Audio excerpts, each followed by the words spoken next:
আসসালামু আলাইকুম। আমি রেবেকা সুলতানা চলে আসলাম আপনাদের মাঝে নতুন দিনের নতুন আর কি লাইফস্টাইল ব্লগ নিয়ে। আজকে শনিবার সকালে রান্নাঘর থেকে ভিডিওটা শুরু করেছি। দেখেন, আজকে রাত্রে চিচিঙ্গা নিয়েছি। চিচিঙ্গাগুলো আমি কেটে ভাজি করবো। সেজন্য জীবনে প্রথম আমি চিচিঙ্গা ভাজি করছি। কখনোই রান্না করিনি, খেয়েছি কিন্তু রান্না করিনি। অনেক দিন আগে আমার শাশুড়ি যখন বেঁচে ছিল তখন একবার নিয়ে এসেছিলাম, শাশুড়ি কেটে দিয়েছে, রান্না করে খেয়েছি, ভালোই লেগেছিলো। আবার এতদিন পর নিয়ে এসছে। চিচিঙ্গা নিয়েই আসা হয় না। তারপরে যে দেখেন, চিচিঙ্গাগুলো আমি সুন্দরভাবে ছিলে নিয়েছি। তারপরে ভেতর থেকে শাঁসগুলো, যেগুলো নরম বিচি, সেগুলো রেখে দিচ্ছি। আর যেগুলো শক্ত হয়ে গেছে সেগুলো আমি চামচের সাহায্যে সুন্দর করে চেঁচে ফেলে দেবো। তারপর চিকন করে কেটে নিচ্ছি। দেখেন, আজকে আমি প্রথম চিচিঙ্গা রান্না করব। এর আগে রান্না করিনি কখনো। এর আগে এনেছে, শাশুড়ি কেটেছে। আমি রান্না করতে পারি না বলে সেইবার আমার শাশুড়ি রান্না করেছে, ভালোই লেগেছিলো খেতে। তারপর আর রান্নাই হয় না। এই যে দেখেন, এবার নিয়ে এসছে, 4টে নিয়ে এসছে, ছোটো ছোটো, খুব যে বড় তাও না, নিয়ে এসছে। এখন এগুলো চেঁচে ফেলে দিয়ে সুন্দর করে চিকন করে কেটে নেব। দেখেন, এখন পর্যন্ত আমার ভিডিওটি যারা দেখছেন তারা প্লিজ লাইক, কমেন্ট, সাবস্ক্রাইব করে দিবেন। আর যদি ফেসবুক পেজতে দেখে থাকেন, শেয়ার করে দিয়ে আমার সঙ্গেই থেকে যেতে পারেন। আর যারা অলরেডি এই কাজটা করেছেন তাদেরকে অসংখ্য ধন্যবাদ। এই যে দেখেন, চিচিঙ্গাগুলো সুন্দর করে চিকন করে কেটে লবণ দিয়ে হাত দিয়ে কচলে মেখে নিয়েছি। মেখে পানিটা ভালোভাবে ধুয়ে তুলে নিয়েছি। এবার আমি চিচিঙ্গাগুলো চাপিয়ে দেওয়ার জন্য পেঁয়াজ ভেজে নিচ্ছি। মরিচটা পরেই দিব।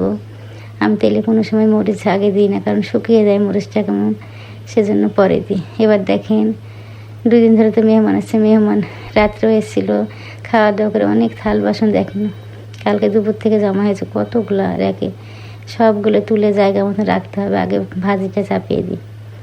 এই যে হলুদ লবণ দিয়ে সুন্দর করে ভাজিটা চাপিয়ে দিয়ে তারপরে জায়গা মতন থাল বাসনগুলো রেখে দেব। এদিকে আপনাদের ভাইয়া বাজারে গেছে কাজে, এই সুযোগ আমি ভাজিটা করে নিই সকাল সকাল। এই যে এদিকে ফ্রিজে জানেন রুটি আছে বক্সের ভিতরে। আমি মনে করছি রুটি 2 জনেরই হয়ে যাবে, সেজন্য শুধু ভাজি করি তাহলেই হবে। আর দুপুরে ভাত রান্না করব, তাইলে হয়ে যাবে, তরকারি রান্না করে লাগবে না। শুধু একটু জিওল মাছ রান্না করব, কারণ মেহমান আসলে তো মেহমান যা খায় থেকে যায়। অল্প অল্প করে সব আছে, মাছ আছে, মাংস আছে, একটু সবজি আছে, সবই আছে। তার লেগে আজকে আর রান্না করব না, মনে করছি অল্প একটু জিওল মাছ রান্না করলে হয়ে যাবে। এই যে দেখেন, সব থাল বাসনগুলো তো জায়গা মতন রেখে দিচ্ছি। এই কাজটা করতে হবে প্রতিদিন, না হলে তো পরে আবার মেজে কোথায় রাখবো বলেন। এইভাবে গুছিয়ে না রাখলে, জায়গা মতন সেটেল না করলে আমার শান্তি নেই। কখন ওগুলো পরিষ্কার করবো। চা দিয়েছিলাম খেতে, চায়ের কাপগুলো সুন্দর করে রেখে দিচ্ছি। এদিকে ঝাঁকা ডালি যেগুলো নোংরা হয়েছিল 2 দিন ধরে, সেগুলো গুছিয়ে নিচ্ছি। জায়গা মতো সব উপর দিয়েছিলাম ধুয়ে বাটি বক্স সবগুলোই গুছিয়ে নিব। প্রেশার কুকারে রান্না করেছিলাম, প্রেশার কুকারটা বাড়িয়েছে, সেগুলোই গুছিয়ে নিচ্ছি। মানে এলোমেলো অবস্থা হয়েছিল রান্নাঘর। রাত্রে আর কিছুই করিনি, ভালো লাগেনি, সেজন্য সকালেই করে নিচ্ছি। আজকে যেদিন মনে করবে দেখবেন রান্না নেই, কোনো কাজ মানে আগিয়ে আছে, সেই দিনই কিছু না কিছু ঘটবে, সেদিনই কাজ বেশি হবে। সকালে দেখেন মনে করলাম আজকে রান্না নেই, শুধু ভাত হবে আর অল্প একটু মাছ রান্না করবো, তাহলে হবে। ছেলের জন্য কী অবস্থা দেখেন, একটু পরে দেখতে হবে না। এই যে দেখেন, চিচিঙ্গা ভাজিটা করে নিচ্ছি, ডিমও দিয়ে দিয়েছি। চিচিঙ্গা ভাজি পরে আপনাদের ভাবছে ডিম এভাবে দেওয়া যাবে না, ডিমটা আগে ভেজে তুলে নিতে হবে, পরে দিতে হবে। আমি এভাবে রান্না করছি, এরপর থেকে রান্না করলে এইভাবেই রান্না করবো। এই যে দেখেন, চিচিঙ্গা ভাজিটা টেবিলে দিয়ে এসছে, আমাদের ভাই খেতে বসছে, মাছ নিয়ে এসছে। দেখেন, কাজ নাই তো কী করি, দেখেন কাজ, ছোটো মাছ নিয়ে এসছে। এখন এই মাছগুলো এখন কাটতে হবে। কতগুলো মাছ নিয়ে এসছে, মাছগুলো এতই সুন্দর, টাটকা মাছ, পুঁটি মাছ।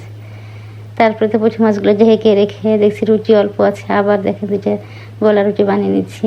অল্প একটা নিচ্ছি, পাতলা করে বানাতে হবে। যেদিন তাড়াহুড়া করবো সেদিনই আর উঠতে চাইবে না। দেখেন সুন্দর উঠে যায়। তারপরেও আজকে আর উঠছে, মানে খোলাটা তাতে নিয়ে আমি দিয়ে দিয়েছি। এর জন্য এই অবস্থা হচ্ছে, তাড়াহুড়া করছি, মাছ কাটতে হবে। পুঁটি মাছ তো খুব তাড়াতাড়ি পচে যায়, সেজন্য। এই যে 4টা রুটি হয়েছে, রুটিগুলো খাওয়া দাওয়া করে তারপরে যে মাছ কাটা হয়ে গেছে আমার। দেখেন, এগুলো একটু ছোটো সাইজে, সেজন্য আজকেই চচ্চড়ি করে ফেলবো।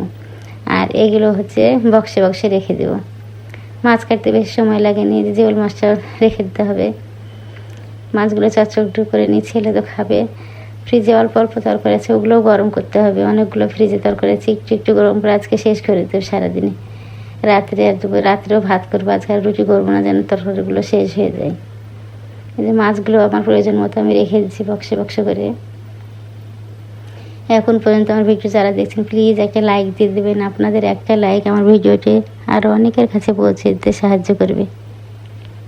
দেখেন মাছগুলো এত টাটকা, জানেন একটুকু মানে পচেনি, সুন্দর শক্ত হয়ে আছে।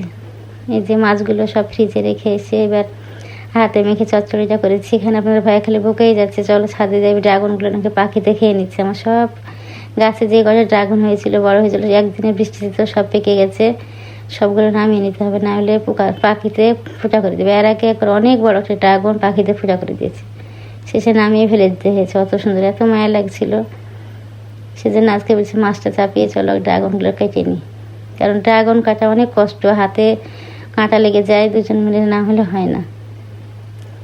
যে মাছটা দেখেন হাতে মেখে কি সুন্দর করে চাপিয়ে দিচ্ছি। আমি এভাবে মাছ রান্না করি। মাছটা চাপিয়ে দিয়ে একদম আস্তে জাল দিয়ে চলে গেলাম ছাদে। এই যে দেখেন ছাদে চলে এসেছি। কি সুন্দর ড্রাগন, মাশাল্লাহ মাশাল্লাহ, এত সুন্দর কালার। এবার পিঁপড়া তো নষ্ট করেনি, অন্যবার পিঁপড়া দিতাম, মাঝে মাঝে এক একটা নষ্ট করে যায়, মানে কালো কালো হয়ে যায় গায়ের দিকে। আজকে দেখেন প্রত্যেকটা ড্রাগন সুন্দর, পিঁপড়া লাগেনি। কত সুন্দর ড্রাগনগুলো, কালারগুলো দেখতেই ভালো লাগছে। এই যে মাশাল্লাহ কতগুলো হয়েছে, আরও আছে, ফুল হচ্ছে, আবার একটু বড় হয়েছে অনেকগুলো। এই যে দেখেন আমার ফলের ঝুড়িটা কিনা সার্থক হয়েছে, আমার নিজের গাছের ফল দিয়ে আমি সাজিয়ে রাখতে পারছি। এই যে কলার স্ট্যান্ডে কলাগুলো রেখে দিব, ওখানে কলা ছিল বলে এখানে রেখেছিলাম, আজকে এখানে রেখে দিই, তারপর ওখানে ফলগুলো ড্রাগনগুলো সাজিয়ে রাখবো। এত সুন্দর ড্রাগনের কালার, আমার খুব ভালো লাগে আমার গাছের ড্রাগন। আমি বাজারেও দেখেছি কিন্তু এত সুন্দর কালার দেখিনি, একটু না সবুজ আছে, কিন্তু আমার এই গাছেরগুলো সুন্দরভাবে ইয়ে করে কালার আসে। দেখেন সুন্দর করে আমি সাজিয়ে রাখি, দেখেন কালার দেখেন কি সুন্দর, একটু স্পট নাই, এত সুন্দর কালার, সুন্দর করে সাজিয়ে রাখছি। আমি আপনাদের ভাইকে বলছি আমার ফলের ঝুড়ি কিনা সার্থক হয়েছে, আমার গাছের ড্রাগন দিয়ে আমি সাজিয়ে রাখতে পারছি। দেখেন সুন্দর করে সাজিয়ে রেখে তারপরে আবার রান্নাঘরে চলে দেখি মাছটা তো ওইভাবেই আস্তে জাল দিয়ে এসেছি, আস্তে আস্তে চচ্চড়ি হচ্ছে। এই যে সুন্দর করে সাজিয়ে রাখলাম। দেখেন এদিকে আমার মাছগুলো হয়ে গেছে, তেল ছেড়ে দিয়েছে, আর একটু দেরি হলে হয়তো পুড়েই যেত। এই যে দেখেন তেল ছেড়ে এসছে। এবার আমি মাছগুলো সুন্দর করে নামিয়ে ভাত চাপিয়ে দিব। ভাত হলে তো হয়ে যাবে, ভাত হলে তারপরে দেখে জোহরের আজান হয়ে গেছে। মাছ কাটতে কাটতে যে ভাত চাপিয়ে দিয়ে চলে এসেছে। আগের দিনে কতগুলো কাপড় কেচেছিলাম জানেন, সবগুলো ওইভাবেই রেখে দিয়েছি বিছানার পরে, তারপর গোছানো হয়নি, রাত্রে মেহমান এসেছিলো, সেজন্য আজকে গুছিয়ে জায়গা মতন সব রেখে দিচ্ছি। দেখেন প্রতিদিনের কাজ প্রতিদিন করলে এত বাধে না, একদিন করিনি, দেখেন কতগুলো পড়েছে। এই যে বেড কভারগুলো কেচেছিলাম, সুন্দর করে গুছিয়ে রাখছি, গুছিয়ে রাখবো। আসসালামু আলাইকুম।